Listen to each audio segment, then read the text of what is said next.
ಹೀಗಾಗಿ ಒಂದು ವಿನೂತನ ಪ್ರಯತ್ನಕ್ಕೆ ಸಂಜನಾ ಗಲ್ರಾನಿ ಅವರು ನಟಿ ಮುಂದಾಗಿರ್ತಕ್ಕಂಥದ್ದು. ಇವತ್ತು ಕೂಡ ಮುಖ್ಯಮಂತ್ರಿಗಳನ್ನ ಭೇಟಿಯಾಗಿ ತಮ್ಮ ಮನವಿಯನ್ನು ಕೂಡ ಸಲ್ಲಿಸಿದ್ದಾರೆ. ಬನ್ನಿ ಯಾವ ಮನವಿಯನ್ನು ಸಲ್ಲಿಸಿದ್ದಾರೆ, ಅವರ ಬೇಡಿಕೆ ಏನಿದೆ ಎಲ್ಲವನ್ನು ಕೂಡ ಕೇಳ್ತಾ ಹೋಗೋಣ. ಮೇಡಮ್ ನಮಸ್ತೆ. ಮೇಡಮ್ ಮೇಡಮ್ ನಮಸ್ತೆ. ಹಾಗೇನೇ ಇವತ್ತು ತಾವು ಮುಖ್ಯಮಂತ್ರಿಗಳನ್ನ ಭೇಟಿಯಾಗಿದ್ದೀರಿ, ಯಾವೆಲ್ಲ ವಿಚಾರಗಳನ್ನ ಪ್ರಸ್ತಾಪ ಮಾಡಿದ್ರಿ, ಮತ್ತು ನಿಮ್ಮ ಒಂದು ಏನು ಈ ಕಾಸ್ಟಿಂಗ್ ಕೌಚ್ ಬ್ರೇಕ್ ಹಾಕೋ ನಿಟ್ಟಿನಲ್ಲಿ ಒಂದು ಹೊಸದಾಗಿ ಒಂದು ಸಂಸ್ಥೆಯೊಂದಿಗೆ ನೀವು ವಿನೂತನ ಕಾರ್ಯಕ್ರಮ ಕೂಡ ಆರಂಭಿಸ್ತಾ ಇದ್ದೀರಿ. ಇದ್ರ ಬಗ್ಗೆ ನಮ್ಮ ಜೊತೆ ಮಾಹಿತಿ ಹಂಚ್ಕೊಳ್ಳೋದಾದ್ರೆ.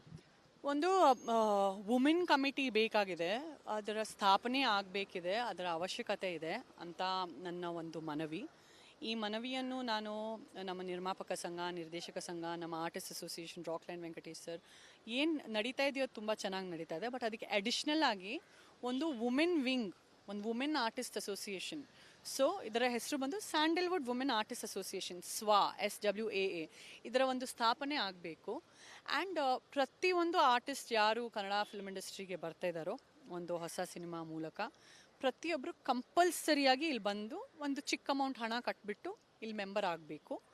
ಅವ್ರದ್ದೊಂದು ID ಕಾರ್ಡ್ ಅನ್ನೋದು ಅವ್ರು ತಗೊಬೇಕು.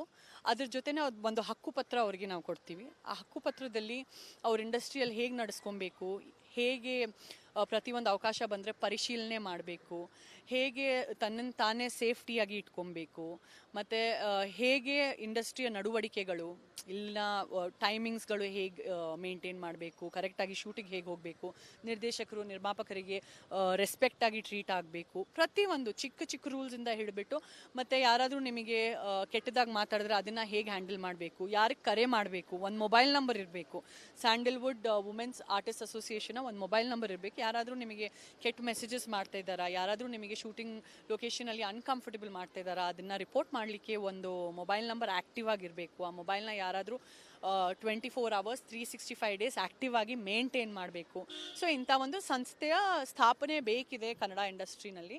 ಯಾಕಂದರೆ ಈಗ ಬೇರೆ ಇಂಡಸ್ಟ್ರೀಸಲ್ಲಿ ನಾವು ನೋಡ್ತಾ ಇದ್ದೀವಿ, ಈ ಹೇಮಾ ಕಮಿಟಿ ಎಲ್ಲ ಫಾರ್ಮ್ ಆಗಿದೆ, ಅಲ್ಲಿ ಅತ್ಯುತ್ತಮ ದೊಡ್ಡ ತಪ್ಪು ಆದಮೇಲೆ ಫಾರ್ಮ್ ಆಗಿದೆ. ಇಲ್ಲಿ ತಪ್ಪು ಆಗದೆ ಮುಂಚೆನೇ ಅಷ್ಟು ದೊಡ್ಡ ಮಟ್ಟದ ತಪ್ಪು ಅಂದರೆ ಒಂದು ಹಿರಿಯ ಹೀರೋಯಿನ್ಗೆ ತುಂಬ ಕೆಟ್ಟದಾಗಿ ರೇಪು ಮಾಡಿದ್ದಾರೆ ಪಾಪ.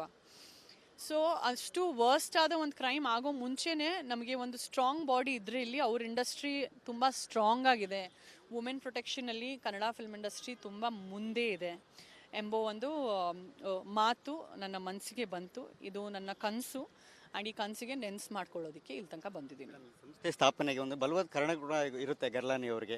ಯಾವ ಒಂದು ಕಾರಣ ಇತ್ತು ಅಂತ, ಯಾಕೆಂತಂದರೆ ಭಾಳ ಗಂಭೀರವಾದಂಥ ವಿಚಾರವನ್ನು ತಾವು ಎತ್ತಿದಿರಿ. ಯಾರು ಕೂಡ ಈ ಒಂದು ವಿನೂತನವಾದಂಥ ಕ್ರಮಕ್ಕೆ, ಅಂದರೆ ಸಂಸ್ಥೆ ಸ್ಥಾಪನೆ ಮಾಡೋದಕ್ಕೆ ಯಾರು ಕೂಡ ಮುಂದಾಗಿರಲಿಲ್ಲ, ಬಟ್ ತಾವು ಮುಂದಾಗಿದ್ದೀರಿ. ಸೊ ಈ ನಿಟ್ಟಿನಲ್ಲಿ ಹೇಳೋದಾದರೆ ಯಾವುದಂತ ಬಲವಾದ ಕಾರಣ ಏನಿತ್ತು ಅಂತ? ಸಂಜನಾ ಗಲ್ರಾನಿ ಫೌಂಡೇಶನ್ ಮೂಲಕ ನಾವು ಈ ಥರ ಅದ್ಭುತವಾದ ಕಾಸಸ್ ಹುಡುಕ್ತಾ ಇರ್ತೀವಿ. ಅಂದರೆ ಆ ಕಾಸಿಗೆ ಬೆಂಬಲ ನೀಡಿದ್ರೆ ನಿಜಕ್ಕೂ ಅದು ಬೆಳಕಿಗೆ ಬರಬೇಕು, ಅದ್ರ ಬಗ್ಗೆ ಒಂದಷ್ಟು ಚರ್ಚೆ ಆಗಬೇಕು, ಬದಲಾವಣೆಗಳು ಆಗಬೇಕು. ಹಿಂದೇನು ಕೋವಿಡಲ್ಲಿ ನಾವು 2.5 lakh ಪೀಪಲ್ಗೆ ನಾವು ಅಡುಗೆ ಮಾಡಿ ನಮ್ಮ ಕಿಚನಿಂದಾನೇ ಲಿಟ್ರಲಿ ಪ್ರತಿದಿನ ಊಟನೂ ನೀಡಿದ್ದೀವಿ. ಸೊ ಈ ಸಮಯದಲ್ಲಿ ಏನಾಗ್ತದೆ, ಇಡೀ ರಾಜ್ಯದಲ್ಲಿ ಇಲ್ಲ, ಇಡೀ ದೇಶದಲ್ಲಿ women respect is at stake.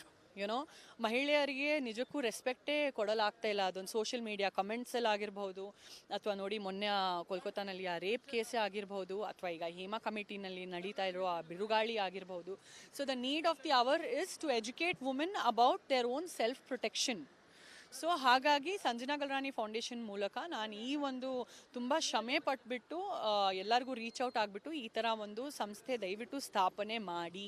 ಇದರಿಂದ ಹಲವಾರು ಹೆಣ್ಮಕ್ಳು ಯಾರು ಹರಾಜಾಗ್ತಾರೆ, ಯಾರು ಪ್ರೆಷರ್ಗೆ ಒಳಗೆ ಹಾಕ್ತಾರೆ, ಸುಳ್ಳುಗಳಿಗೆ ಒಳಗೆ ಹಾಕ್ತಾರೆ, ಮತ್ತು ಟಾರ್ಗೆಟ್ ಆಗೋಗ್ತಾರೆ, ವಿಕ್ಟಿಮ್ ಆಗೋಗ್ತಾರೆ. ಪಾಪ ಚಿಕ್ಕ ವಯಸ್ಸಲ್ಲಿರೋ ಹೆಣ್ಮಕ್ಳು ಬಂದ್ಬಿಟ್ಟು ಯಾರಿಗೂ ಹೇಳೋಕ್ಕೂ ಆಗಲ್ಲ, ನನ್ನ ಜೊತೆ ಆತ ಈ ಥರ ಮಾಡ್ದ, ನನ್ನ ಜೊತೆ ಇವನು ಈ ಥರ ಮಾಡ್ದ, ಈ ಥರ ನನಗೆ ಕತೆ ಹೇಳಿದ್ರು, ನನಗೆ ನಟಿ ಮಾಡ್ತಾರೆ ಅಂತ, ಮತ್ತು ನನಗೆ ಅವಕಾಶನೇ ಕೊಟ್ಟಿಲ್ಲ, ನನ್ನ ಬಳಸ್ಕೊಂಡ್ರು ಅಂತ ಯಾರಾದರೂ ಚಿಕ್ಕ ಚಿಕ್ಕ ಹುಡುಗಿರಿರ್ತಾರಲ್ಲ, ಅವ್ರಿಗೆ ಬಹುಶಃ ಯಾರಿಗೆ ಹೋಗ್ಬಿಟ್ಟು ಅವ್ರು ನೋ ಹೇಳ್ಬೇಕಂತಾನೂ ಗೊತ್ತಿರಲ್ಲ. ಸೊ ನಮಗೊಂದು ಒಕ್ಕೂಟ ಅಂತ ಇದ್ದರೆ ಅದರಲ್ಲಿ ಯಾರಾದರೂ ಫಸ್ಟ್ ಮೂವಿನೇ ಸೈನ್ ಮಾಡಿದ್ರೆ ಸಿನಿಮಾ ಶೂಟಿಂಗ್ ಹೋಗೋ ಮುನ್ನ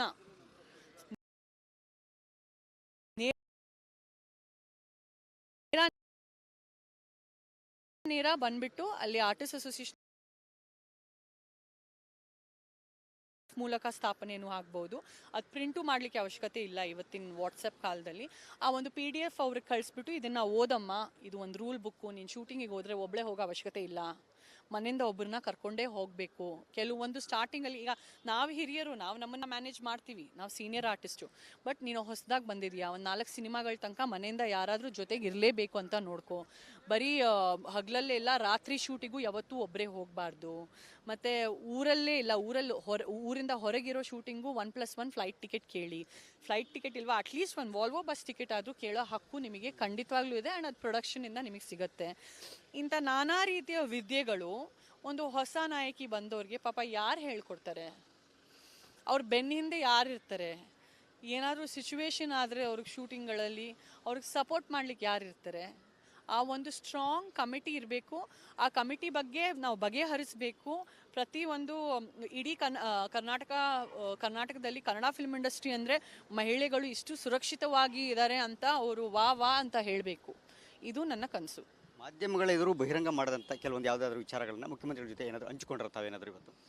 ನಾನು ಈಗ ಈ Sandalwood women artist association SWAA ಸ್ಥಾಪನೆ ಆದರೆ ಇದರಲ್ಲಿ ನಮಗೆ ಗೌರ್ಮೆಂಟಿಂದನೂ ಒಬ್ಬರವರು ಇನ್ಚಾರ್ಜ್ ಲೇಡಿಯಾಗಿ ಕೊಟ್ಟರೆ ತುಂಬ ಒಳ್ಳೇದಾಗುತ್ತೆ. ಒಬ್ಬರು ಹಿರಿಯ ನಟಿ ಆಗಿರ್ಬೋದು, ಇನ್ನೊಬ್ಬರು ಮೀಡಿಯಮ್ ಏಜ್ ನಮ್ಮ ಥರ ನಟಿ ಆಗಿರ್ಬೋದು, ಇನ್ನೊಬ್ಬರು ಗೌರ್ಮೆಂಟಿಂದಾನೇ ಒಬ್ಬರು ಲೇಡೀಸು ಈ ಒಂದು ತಂಡಕ್ಕೆ ಅವರು ನಮಗೆ ಕೊಟ್ಟರು ನಮಗೆ ತುಂಬ ಸಹಾಯ ಆಗುತ್ತೆ. ಆ್ಯಂಡ್ ಪ್ಲಸ್ ಇದು affiliated by government of Karnataka, identified or recognised by government of Karnataka ಅಂತ ಅವರು ನಮಗೆ ಸಪೋಸ್ ಒಂದು ರೆಕಗ್ನಿಷನ್ ಕೊಟ್ಟರೆ ನಮಗೊಂದು ತೂಕ ಇರುತ್ತೆ. ಬೆನ್ನ ಹಿಂದೆ ನಾವು ಬಂದು ಹೊಸ ಹುಡುಗಿರ ಬೆನ್ನ ಹಿಂದೆ ಇರ್ತೀವಿ, ಮತ್ತು ಕಲಾವಿದರ ಬೆನ್ನ ಹಿಂದೆ ಇರ್ತೀವಿ, ಕಲಾ ನಟಿಯರ ಬೆನ್ನ ಹಿಂದೆ ಇರ್ತೀವಿ. ಈ ಶೋಷಣೆ ಆಗದೆ ಇರೋಂಗೆ ನಾವು ಎಚ್ಚರಿಕೆ ಮಾಡ್ತೀವಿ ಒಂದಷ್ಟು. ಬಿಕಾಸ್ ವಿದ್ಯೆ ಇದ್ದರೆ ನಾವು ತಪ್ಪಿಸ್ಕೊಳ್ಬಲ್ಲೆ. ನಮಗೆ ಗೊತ್ತಿದ್ರೆ ನಮ್ಗೆ ಕಂಪ್ಲೀಟಾಗಿ ವಿದ್ಯೆ ಇದ್ದರೆ ಒಂದು ಟಾಪಿಕ್ ಬಗ್ಗೆ ನಾವು ಅದಕ್ಕೆ ನಾವು ಯಾವ ಸುಳ್ಳಿಗೆ ಒಂದಷ್ಟು ಈಸಿಯಾಗಿ ನಂಬಲಿಕ್ಕಾಗಲ್ಲ.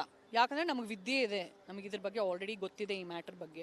ಸೊ ಆ ಒಂದು ಬಗೆಹರಿಸೋ ಕೆಲಸ ಮಾಡುತ್ತೆ. ಬಟ್ ಹಿಂದೆ ಗೌರ್ಮೆಂಟ್ ಆಫ್ ಕರ್ನಾಟಕ ನಿಂತರೆ ಅದು ಅತ್ಯುತ್ತಮ ಒಂದು ಸ್ಟ್ರಾಂಗ್ ಬಾಡಿ ಆಗುತ್ತೆ. ಹಾಗಾಗಿ ನಾನು ಬಂದು ಭೇಟಿ ಆಗಿದ್ದೀನಿ. ಸಂಜನಾ ಫೌಂಡೇಶನ್ ಜೊತೆ ಯಾರಾದರೂ ಸಂತ್ರಸ್ತರು ತಮ್ಮ ನೋವನ್ನು ಹೇಳ್ಕೊಂಡಿದ್ದಾರೆ? ಈ ಕಾಸ್ಟಿಂಗ್ ಕೋಚಿಂಗ್ ಒಳಗಾದಂಥವ್ರು ಯಾರಾದ್ರು? ನನಗೆ ಒಂದಷ್ಟು ಅನುಭವಗಳು ಆಗಿದೆ ನಾನು ಹೊಸ ನಟಿ ಆದಾಗ. ಸೊ ನಾನು ಹೊಸ ನಟಿ ಆದಾಗ ನನಗೆ ಆ ಮನಸ್ಸಿನ ನೋವು ಇನ್ನೂ ಹಂಗೆ ಇದೆ, ಗಾಯ ಹಂಗೆ ಇದೆ. ಸೊ ಯಾಕೆ ನಾನೇ ಒಂದು ಕ್ರಮೆ ಮಾಡಬಾರ್ದು? ನನ್ನಿಂದ ಎಷ್ಟೋ ಹೆಣ್ಮಕ್ಳು ಜೀವನ ಹರಾಜಾಗೋದ್ರಿಂದ ನಾನು ಕಾಪಾಡೋಕ್ಕಾಗತ್ತೆ ಅಂದರೆ ನಾನು ಇವತ್ತು ಒಂದು ಆ ಪೊಸಿಷನಲ್ಲಿ ಇದ್ದೀನಿ, ಒಂದು ಹಿರಿಯ ಕಲಾವಿದೆ ಆಗಿ. ನನಗೆ ಆ್ಯಂಡ್ ನಾನು ಮಾಡೋ ಇಂಟೆನ್ಷನ್ ತುಂಬ ಪ್ಯೂರ್ ಇದೆ. ಅಂದರೆ ತುಂಬ ಒಂದು ಆತ್ಮಸಾಕ್ಷಿಯಿಂದ, ತುಂಬ ಕ್ಲೀನ್ ಹೃದಯದಿಂದ ನಾನು ಈ ಒಂದು ಅಜೆಂಡಾ ಮಾಡ್ತಾಯಿದ್ದೀನಿ, ಈ ಒಂದು ಕಾರ್ಯ ಮಾಡ್ತಾಯಿದ್ದೀನಿ. ಸೊ ಇದು ಸಕ್ಸಸ್ ಆದರೆ ಎಷ್ಟು ಒಳ್ಳೇದಾಗತ್ತಲ್ವ, ಎಷ್ಟೋ ಹೆಣ್ಮಕ್ಳಿಗೆ ಒಳ್ಳೇದಾಗತ್ತೆ ಅಂತ ನನ್ನ ಮನಸ್ಸು. ಒಂದು ಲೇಡೀಸ್ ಆಗಿ ನೀವು ಒಂದು ಲೇಡಿ ಮನ್ಸು ನಿಮಗೆ ಬಹುಶಃ ಅರ್ಥ ಆಗಲ್ಲ, ನೀವು ಜೆಂಟ್ಸು. ಬಟ್ ನಾನು ಹೇಳ್ತಾ ಇರೋದು ಪ್ರತಿಯೊಂದು ಲೇಡೀಸ್ ಯಾರು ಈ ವಿಡಿಯೋ ನೋಡ್ತಾ ಇದ್ದಾರೋ ಅವ್ರು ನನ್ನ ಮನಸ್ಸಲ್ಲಿ ಏನು ನಡೀತಾ ಇದೆ ಅಂತ ನನ್ನ ಭಾವನೆ ಅವ್ರಿಗೆ ಅರ್ಥ ಆಗುತ್ತೆ. ಸ್ಯಾಂಡಲ್ವುಡ್ನಲ್ಲಿ ಕಾಸ್ಟಿಂಗ್ ಕೋಚಿಂಗ್ ಇರೋದಂತೂ ಸತ್ಯ. ಏಕೆಂತಂದರೆ ಸಂಜನಾ ಅವರು ಇಷ್ಟು ದೊಡ್ಡ ಮಟ್ಟಿಗೆ ಬಂದು ಬಹಿರಂಗವಾಗಿ ಒಂದು ಸಂಸ್ಥೆಯನ್ನು ಕೂಡ ಸ್ಥಾಪನೆ ಮಾಡೋದಕ್ಕೆ, ಅದು ಮುಖ್ಯಮಂತ್ರಿಗಳ ಗಮನವನ್ನು ಸೆಳೆಯೋದಕ್ಕೆ ಮುಂದಾಗಿದ್ದಾರೆ ಅಂತಂದರೆ ಭಾಳವಾದ ಕಾರಣಗಳು ಕೂಡ ಇರುತ್ತೆ. ಯಾರಾದರೂ ಹಿರಿಯ ನಟರು, ನಿರ್ಮಾಪಕರು ಅಥವಾ ನಿರ್ದೇಶಕರು ಈ ರೀತಿಯಾಗಿ ಯಾರಾದರೂ ಹೆಚ್ಚಿನ ಒತ್ತಡಗಳು ಯಾರಾದರೂ ನಿಮ್ಮ ಜೊತೆ ಹಂಚ್ಕೊಂಡಂಥ ಸಂತ್ರಸ್ತರು ಹೇಳ್ಕೊಂಡಿದ್ದಾರೆ ಯಾರಾದರೂ ಹೆಸರುಗಳನ್ನು? ಸ್ಯಾಂಡಲ್ವುಡ್ಡಲ್ಲಿ ಕಾಸ್ಟಿಂಗ್ ಕೌಚ್ ಇದೆ ಅಂತ ಹೇಳಿಬಿಟ್ಟು ಸ್ಯಾಂಡಲ್ವುಡ್ ಹೆಸರು ಹಾಳು ಮಾಡಬೇಡಿ. ನಾನು ಸ್ಯಾಂಡಲ್ವುಡ್ಡಿಂದ ನನಗೆ ತುಂಬ ಭಾವಕಿ. ನಾನು ನನ್ನ ಸ್ಯಾಂಡಲ್ವುಡ್ ಬಗ್ಗೆ, ನನ್ನ ಕನ್ನಡ ಫಿಲ್ಮ್ ಇಂಡಸ್ಟ್ರಿ ಬಗ್ಗೆ 100 ಜನರಲ್ಲಿ ಒಬ್ಬರೋ ಇಬ್ಬರೋ ಇರಬಹುದು. ಆ ಥರ ಎಲ್ಲ ಇಂಡಸ್ಟ್ರಿಯಲ್ಲಿ ಇದ್ದಾರೆ. ಈಗ ಕೋಲ್ಕತ್ತಾನಲ್ಲಿ ಒಂದು ಹಾಸ್ಪಿಟಲಲ್ಲಿ ರೇಪ್ ಆಗಿದೆ ಅಂದರೆ ಇಡೀ ಇಂಡಿಯಾನಲ್ಲಿ ಎಲ್ಲ ಹಾಸ್ಪಿಟಲಲ್ಲಿ ರೇಪ್ ಆಗ್ತಾ ಇದೆಯಾ? ಇಲ್ಲ ತಾನೇ. ಸೊ 1 or 2% ಆ ಥರ ಜನ ಎಲ್ಲ ಇಂಡಸ್ಟ್ರಿನಲ್ಲೂ ಇದ್ದಾರೆ. ಓಕೆ. ಸೊ ಬಟ್ ಸ್ಯಾಂಡಲ್ವುಡ್ ಖಂಡಿತವಾಗ್ಲೂ ಕೆಟ್ಟ ಜಾಗ ಅಂತೂ ಅಲ್ಲ. ತುಂಬಾ ಒಳ್ಳೆ ಜನ ಇದ್ದಾರೆ. ಆ್ಯಂಡ್ ಸ್ಯಾಂಡಲ್ವುಡ್ಡಲ್ಲಿ ಈ ಥರ ನಡೀತಾ ಇದೆ. ನಾನು ಸ್ಯಾಂಡಲ್ವುಡ್ ಒಳಗಿರೋಳು, ಗಂಧದ ಗುಡಿ ಒಳಗಿರೋಳು. ನಾನು ನಿಮ್ಮ ಮುಂದೆ ನಿಂತಿದ್ದೀನಿ ಅಂದರೆ ನನ್ನ ಒಂದು ಐಡೆಂಟಿಫಿಕೇಷನ್ ಬಂದಿರೋದು ನನಗೆ ಈ ಕನ್ನಡ ನಾಡಿಂದಾನೇ, ಕರ್ನಾಟಕದ ಕನ್ನಡ ಫಿಲ್ಮ್ ಇಂಡಸ್ಟ್ರಿಯಿಂದಾನೇ ನಾನು ನಿಮ್ಮ ಮುಂದೆ ಇವತ್ತು ಬಂದು ನಿಂತಿರೋದು. 55 ಸಿನಿಮಾಗಳು ಮಾಡಿರೋದು, ಬಹುಭಾಷೆ ನಟಿಯಾಗಿ ಹೆಸರು ತಗೊಂಡಿರೋದು. ಆ್ಯಂಡ್ ಸ್ಯಾಂಡಲ್ವುಡ್ ಬಗ್ಗೆ ಪ್ಲೀಸ್ ನೆಕ್ಸ್ಟ್ ಟೈಮ್ ಕೆಟ್ಟದ್ದು ಮಾತಾಡಬೇಡಿ. ಇದು ಯಾಕಂತಂದರೆ ಈಗ ನಡೀತಿರೋದು ವಿಚಾರ ಕೂಡ ನೀವು ಸ್ಯಾಂಡಲ್ವುಡ್ನಲ್ಲೇ ಆಗ್ತಾ ಇರೋದ್ರಿಂದ ಸುತ್ತಿ ಬಳಸಿ ಮತ್ತೆ ಅಲ್ಲಿಗೆ ಬರ್ತಾ ಇರ್ತಕ್ಕಂಥದ್ದು. ಯಾಕೆಂತಂದರೆ ಈಗ ತಾವು ಕೂಡ ನಟಿಯರು ಹೇಳ್ತೀನಿ, ನೀವು ಎಲ್ಲ ಚಿತ್ರರಂಗದ ವಿಚಾರವಾಗಿ ಕೂಡ ಧ್ವನಿ ಎತ್ತೀರಿ. ಖಂಡಿತವಾಗ್ಲೂ ನಾವು ಆ ಪ್ರಶ್ನೆ ಕೇಳ್ತಾ ಇರಲಿಲ್ಲ ನಾನು ಇವತ್ತು. ಹಾಗಾಗಿ precaution is better then cure. ಕನ್ನಡದಲ್ಲಿ ಅದು ಹೇಗೆ ಹೇಳ್ತಾರೆ ಅಂತ ನನಗೆ ಗೊತ್ತಿಲ್ಲ. ಇದು ಆಕ್ಸಿಡೆಂಟ್ ಆಗೋ ಮುಂಚೆನೇ ಅಲ್ಲಿ ಮುಂದೆ ಹೋದರೆ ಆಕ್ಸಿಡೆಂಟ್ ಆಗುತ್ತೆ, ಅದನ್ನು ಹೇಗೆ ತಡೆ ಮಾಡಬೇಕು ಅಂತ ನಾವು ಪ್ಲ್ಯಾನ್ ಮಾಡ್ಕೊಬೇಕು. ಸೊ ಒಂದು ಪ್ರೊಟೆಕ್ಷನ್ ಆಫ್ ವುಮೆನ್ಗೋಸ್ಕರ ನಾವಿದು ಮಾಡ್ತಾ ಇದ್ದೀವಿ. ಸೇಫ್ಟಿ ಆಫ್ ವುಮೆನ್ಗೋಸ್ಕರ ನಾವು ಮಾಡ್ತಾ ಇದ್ದೀವಿ. ಸ್ಯಾಂಡಲ್ವುಡ್ ಅತ್ಯುತ್ತಮ ಸೇಫ್ ಜಾಗ ಆಗಿರಬೇಕು, ಲೇಡೀಸ್ಗೆ 100% ಸೇಫ್ ಜಾಗ ಆಗಿರಬೇಕು ಅಂತ ನಾವಿದು ಮಾಡ್ತಾ ಇದ್ದೀವಿ. ಆಲ್ರೆಡಿ 95 to 98% ಸೇಫೇ ಇದೆ. 1 or 2% ನಮಗೆ ರಿಸ್ಕ್ ಬೇಡ ಅಂತ ನಾವು ಅದನ್ನು ಕವರ್ ಮಾಡಲಿಕ್ಕೆ ಈ ಒಂದು ಸಂಸ್ಥೆಯ ರಿಕ್ವೆಸ್ಟ್ ಮಾಡ್ತಾ ಇದ್ದೀವಿ. ಯಾರಾದರೂ ವಿರುದ್ಧ ದೂರನ್ನು ಹೇಳ್ಕೊಂಡ್ರೆ ಏನಾದ್ರು ನಟ ಅಥವಾ ನಿರ್ದೇಶಕ ನಿರ್ಮಾಪಕರ ಹೆಸರು ಏನಾದರೂ ಪ್ರಸ್ತಾಪ ಮಾಡಿ ಮುಖ್ಯಮಂತ್ರಿಗಳ ಜೊತೆ ಏನಾದರೂ? ಇಲ್ಲ. Thank you. Thank you. ಇದಿಷ್ಟು ಕೂಡ ನಟಿ ಸಂಜನಾ ಗರ್ಲಾನಿ ಅವರ ಮಾತು. ಕ್ಯಾಮರಾ ಪರ್ಸನ್ ಮಧು ಜೊತೆ ಸುರೇಶ್, ರಿಪಬ್ಲಿಕ್ ಕನ್ನಡ, ಬೆಂಗಳೂರು.